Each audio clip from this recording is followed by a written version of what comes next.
কসম করে বলতেছি ওয়াল্লাহি ওয়াল্লাহি আপনি আপনার ভালোবাসার মানুষকে পেয়ে যাবেন ইনশাআল্লাহ। আল্লাহ তাআলা এই আমলের বদৌলতে আপনার ভালোবাসার মানুষকে আপনার কাছে ফিরিয়ে দিবেন। ভালোবাসা মানুষ যদি আপনাকে ফেলে চলে যায় বা ছেড়ে চলে যায় বা সে যদি আপনাকে ভালো না বাসে, মাত্র 3 দিন এই আমলটি করবেন, ইনশাআল্লাহ বুলেটের গতিতে সে চলে আসবে। এই আমলটি কিভাবে করতে হবে এবং কোন নিয়মে পড়তে হবে এই নিয়মটি আমি এই ভিডিওতে বলবো ইনশাআল্লাহ। তাই অনুরোধ করছি আমলের নিয়তে ধৈর্য ধরে ভিডিওটি শেষ পর্যন্ত দেখুন। নতুন হয়ে থাকলে চ্যানেলটি সাবস্ক্রাইব করে পাশেই থাকুন যাতে আমল বা দোয়ার ভিডিও আপনার কাছে পৌঁছে। প্রিয় দর্শক, আজকে যে আমলটা বলবো এই আমলটি হলো পাওয়ারফুল আমল, জালালি আমল। আপনি ইয়াকিন করে বিশ্বাস করে আপনি আমল করে দেখুন, ইনশাআল্লাহ আপনি আপনার ভালোবাসা মানুষকে পেয়ে যাবেন। আমলটি হলো মাত্র 3 দিন আপনাকে শেষ রাতের দিকে এই আমলটি করতে হবে। রাতের 1টা থেকে নিয়ে 3:30 এই টাইমটা হলো গভীর রাত। এই সময়ে আপনার আমলটা করতে হবে। এই সময়ে আপনি সুন্দর করে উজু করে যে কয় রাকাত আপনি পারেন সেই কয় রাকাত তাহাজ্জুদ পড়ে এই আমলটি করবেন। আমলটি হলো সূরা ইয়াসিন শুরু থেকে শেষ পর্যন্ত একবার পাঠ করবেন।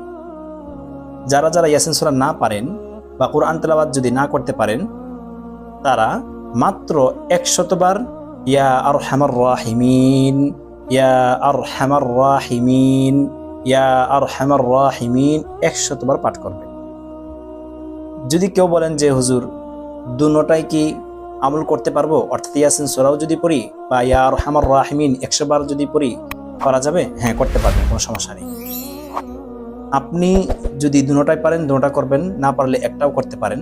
পাঠ করার পরে 11 বার আস্তাগফিরুল্লাহ আস্তাগফিরুল্লাহ আস্তাগফিরুল্লাহ এই ইস্তিগফারটা পাঠ করবেন।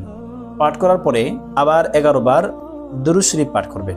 যে কোনো দুরূদ শরীফ, আপনি যে দুরূদ শরীফ পারেন না কেন সেই দুরূদ শরীফটি আপনি পাঠ করবেন। পারলে দুরূদ ইব্রাহিম পড়তে পারেন, সাল্লাল্লাহু আলাইহি ওয়াসাল্লাম, সাল্লাল্লাহু আলান নবিয়্যিল উম্মি পাঠ করতে পারেন। পাঠ করার পরে আপনি আল্লাহ তাআলার কাছে উনয় বিনয় করে চোখের পানি ছেড়ে দিয়ে দোয়া করবেন। কসম করে বলতেছি ওয়াল্লাহি ওয়াল্লাহি আপনি আপনার ভালোবাসার মানুষকে পেয়ে যাবেন ইনশাআল্লাহ। আল্লাহ তাআলা এই আমলের বদৌলতে আপনার ভালোবাসার মানুষকে আপনার কাছে ফিরিয়ে দিবেন। এই আমলটি আলহামদুলিল্লাহ অনেকজন করে ফলাফল পেয়েছেন বলে আমি ভিডিওটি শেয়ার করলাম। যদি আপনি আমলটি করতে চান কমেন্টে লিখে যাবেন, আমি আপনার জন্য অবশ্যই দোয়া করে দেবো। যদি ভিডিওটি ভালো লাগে তাহলে কমেন্ট, শেয়ার, লাইক এবং সাবস্ক্রাইব করে পাশে থাকবেন, কারণ আপনার একটা শেয়ার অন্য ভাইদের মুসিবত দূর হওয়ার কারণ হতে পারে, আপনার জন্য সদকায়ে জারিয়া হবে।